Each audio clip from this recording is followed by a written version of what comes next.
Economía internacional. Es la rama de la economía que analiza las transacciones comerciales entre dos o más países. Estas pueden referirse a intercambios de bienes o servicios u operaciones financieras. La economía internacional tiene como objeto de estudio la evolución de las exportaciones e importaciones, la entrada y salida de capitales entre distintos mercados bursátiles y los movimientos económicos que realiza un país en relación con el resto del mundo y que pueden ser de diversa índole como comerciales, financieras, tecnológicas, etc. Orden económico internacional. Supone el rechazo de la autarquía como modelo de organización económica de un Estado. Este término es un concepto dinámico en continua evolución como resultado de los cambios que se van produciendo en la realidad mundial que se intenta regular. Las características del orden económico internacional debe ser un claro reflejo de la realidad económica internacional del momento. Históricamente podemos distinguir 4 grandes etapas en este proceso de evolución.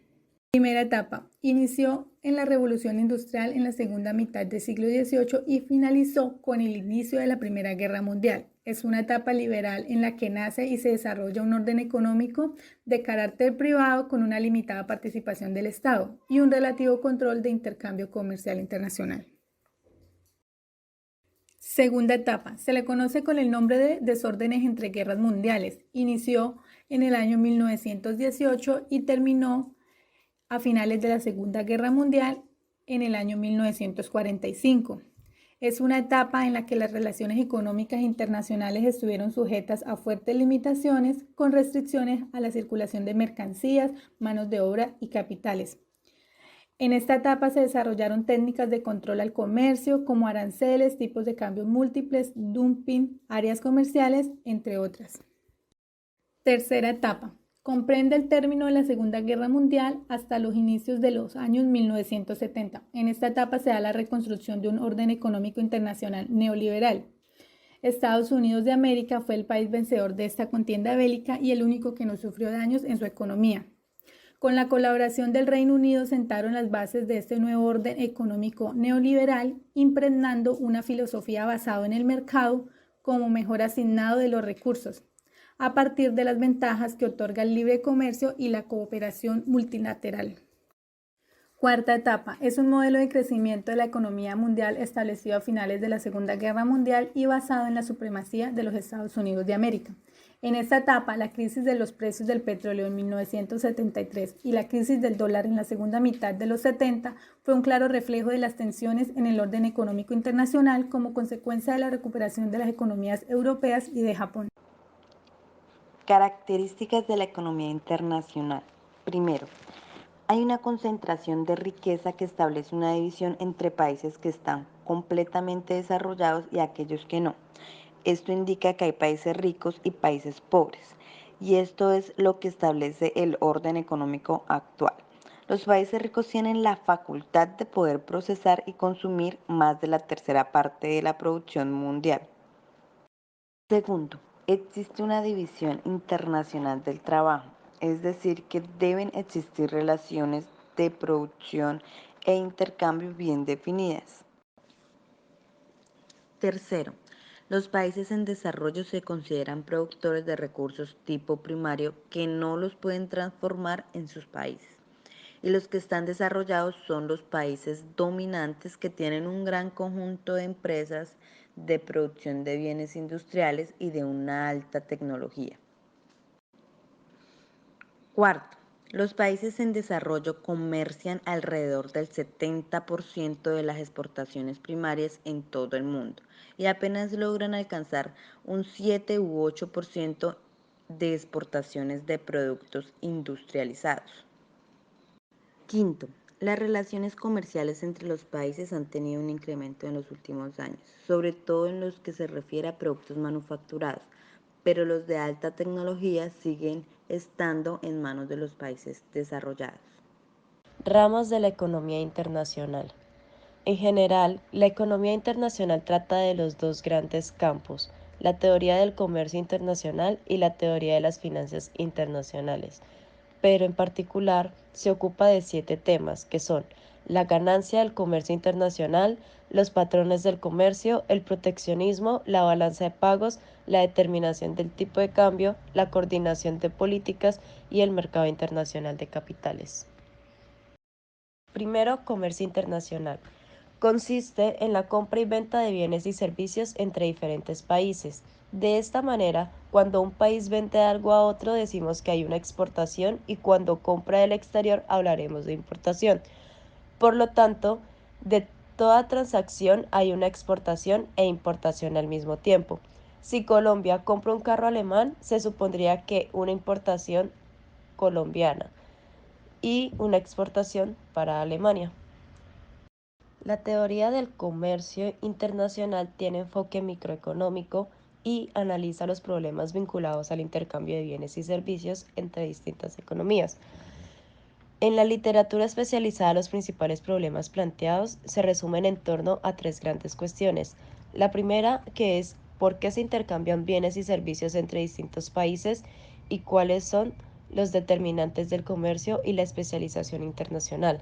La segunda es cómo se determinan los precios relativos de los bienes en los mercados internacionales. Y la tercera es cuáles son los beneficios asociados al comercio internacional. Las dos primeras preguntas son de carácter positivo. Se orientan a explicar los patrones de comercio y el sistema de precios. En primer lugar, se indaga sobre el origen del comercio internacional, sobre sus determinantes y cómo estos afectan los patrones de especialización. El segundo problema se refiere a la determinación de los términos de intercambio, es decir, la relación de precios entre bienes exportables e importables en el comercio internacional.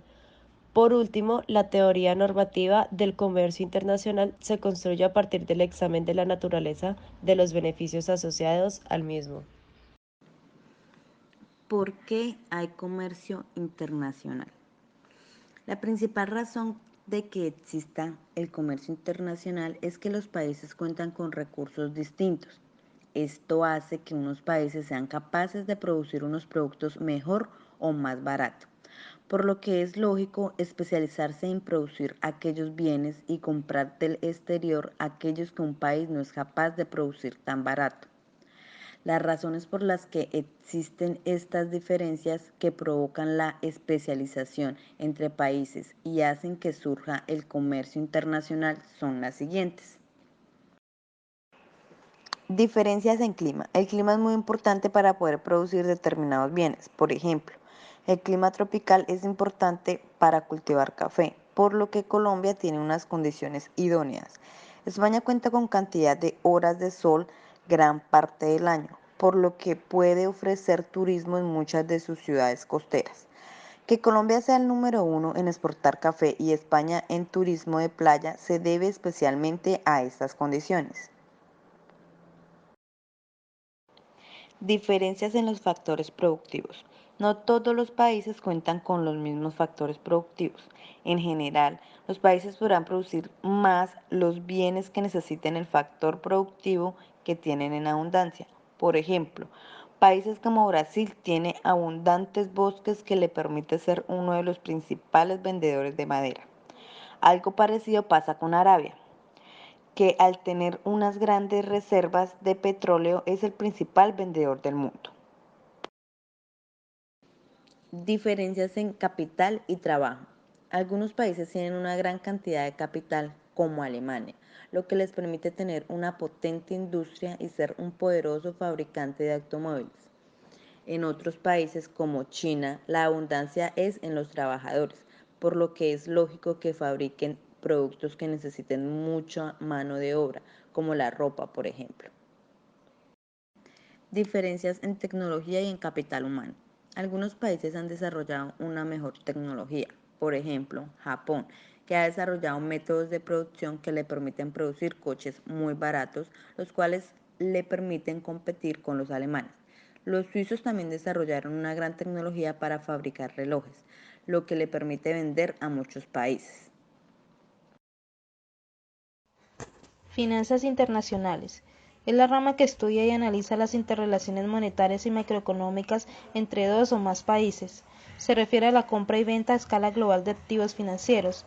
Estos pueden ser acciones, bonos, derivados financieros, entre otros.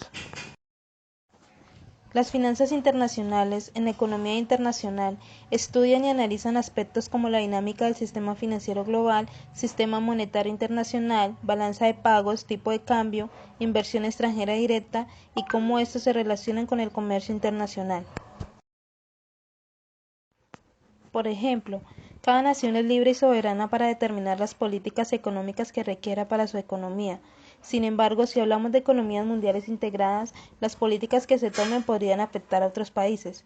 Un ejemplo actual sería el de Venezuela y su petróleo. Algunos conceptos relevantes. A continuación, veamos algunos conceptos importantes que tienen su origen en estas relaciones internacionales entre los diferentes países. Como primero está el Sistema Monetario Internacional, que su abreviatura es SMI. Dice que es un concepto de normas y regulaciones que permiten el intercambio comercial y financiero entre países. Segundo, la paridad de poder adquisitivo. Dice que es una forma de medir la capacidad de compra. Esta se calcula a través de la suma final de una serie de bienes o servicios valorados por medio de una unidad monetaria de referencia. Elementos específicos de acción de las finanzas internacionales. Como hemos visto, las finanzas internacionales están atravesadas por diversos factores que configuran el flujo transnacional de capitales en el marco de globalización económica. Dentro de las finanzas internacionales tenemos algunas estructuras como los mercados del futuro. Dice que son contratos de comodines como el petróleo, la soya, el oro, entre otros bienes que se negocian a un precio fijo y con una fecha determinada en el tiempo, para asegurar un beneficio independientemente de las condiciones del mercado. También tenemos los mercados forex, que estos son unas divisas más importantes como el dólar, la libra inglesa, el yen, el franco suizo, el euro, el dólar canadiense y el australiano, que se comercian con el fin de obtener reservas para los bancos que realizan operaciones de distintas monedas, o con el fin de obtener ganancias por medio de la especulación, que es el trading. También podemos encontrar los mercados bursátiles. Estos permiten que cualquier persona del mundo pueda realizar operaciones de inversión en cualquier compañía del mundo por medio de fondos de inversión o de una forma o de manera directa. Estas inversiones se hacen sobre las acciones de las compañías más importantes y que por ende cotizan en mercados públicos de acciones. También encontramos las inversiones extranjeras directas. Estas inversiones son las que hacen las empresas en otras naciones, estableciendo filiales y agencias de negocios propias que tienen como fin establecer plantas de producción o puntos propios de comercialización. Dentro de la economía internacional encontramos unas teorías básicas. Dentro de ellas está el mercantilismo. El mercantilismo se habla que es un sistema político y económico basado en la idea de que los países son más ricos y prósperos mientras más metales preciosos puedan acumular. El mercantilismo y su idea se desarrolla en Europa alrededor del siglo XVI y XVII y la primera mitad del siglo XVIII. Dice que uno de los pilares fundamentales fue la creencia de que los países que quieran mantener su posición relevante con el contexto internacional y desarrollar su poder deberían acumular riqueza, principalmente en forma de oros y otros metales preciosos. Teoría de la ventaja competitiva. Es creada por Adam Smith. Dice que al permitir que las personas que persigan libremente su propio interés en un mercado libre, sin regulación gubernamental, las naciones prosperarán.